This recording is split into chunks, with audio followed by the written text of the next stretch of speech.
guys, j'espère que vous allez bien. Dans la vidéo d'aujourd'hui, on va parler des différents types de caméras qu'il y a sur le marché.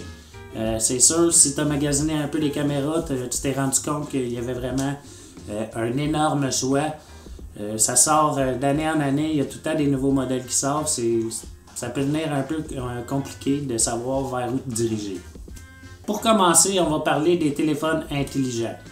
C'est sûr, si tu veux faire seulement de la vidéo pour tes réseaux sociaux ou des vidéos de famille, vidéos de voyage, c'est sûr, le téléphone intelligent va faire amplement le travail.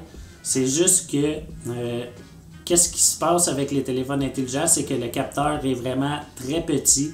Fait que, exemple, quand tu es en situation de faible luminosité, tu vas avoir beaucoup de misère à avoir des images de qualité. Même chose, les téléphones intelligents sont dotés d'un zoom digital. Ça veut dire que quand tu vas zoomer sur ton image, tu vas perdre beaucoup de qualité dans ta résolution, étant donné que c'est un zoom digital.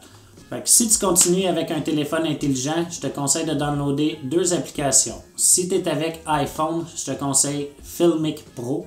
Et si tu es avec Android, c'est Cinema FV5. C'est sûr, c'est pas gratuit. Je crois que c'est environ 3$ pour la version sur Android. Celle-là sur iPhone, je suis pas certain du prix parce que moi, je suis avec Android. Avec ces applications-là, tu vas pouvoir aller régler ta caméra de ton cellulaire comme tu pourrais le régler en mode manuel sur une DSLR ou sur une caméra mirrorless. Ensuite de ça, il y a les caméras d'action. Exemple comme une GoPro ou une DJI Osmo Pocket. C'est des caméras qui vont te permettre de filmer dans des situations d'action. Souvent, ce que tu vas faire avec ça, c'est des POV, ce qu'on appelle des Point of View. Du ski, du kayak, n'importe quoi, c'est des caméras qui sont faites spécifiquement pour capturer l'action.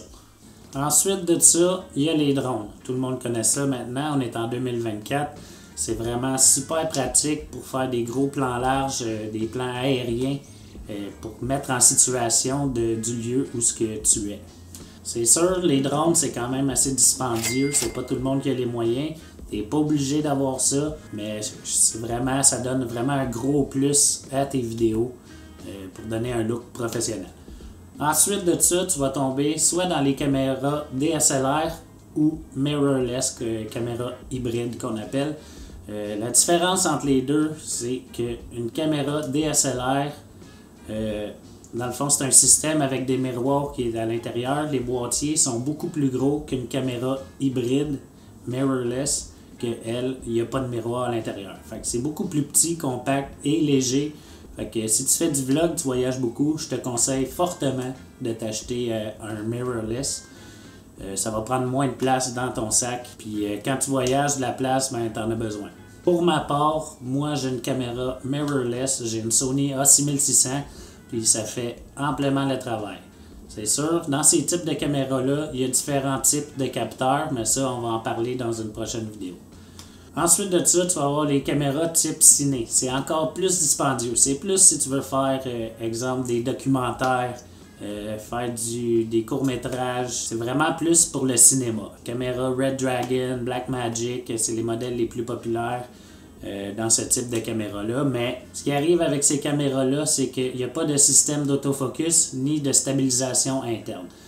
Fait que c'est sûr que je te conseille vraiment DSLR ou mirrorless, même que je te conseille encore plus mirrorless parce que en 2024 maintenant c'est rendu plus avancé les mirrorless. DSLR c'est un peu plus une vieille technologie. Fait que j'espère que je t'ai appris quelque chose sur les différents types de caméras aujourd'hui. Puis si tu as aimé la vidéo, abonne-toi, laisse un like puis n'oublie pas de cliquer sur la petite clochette pour avoir les notifications sur mes prochaines vidéos. Ciao là!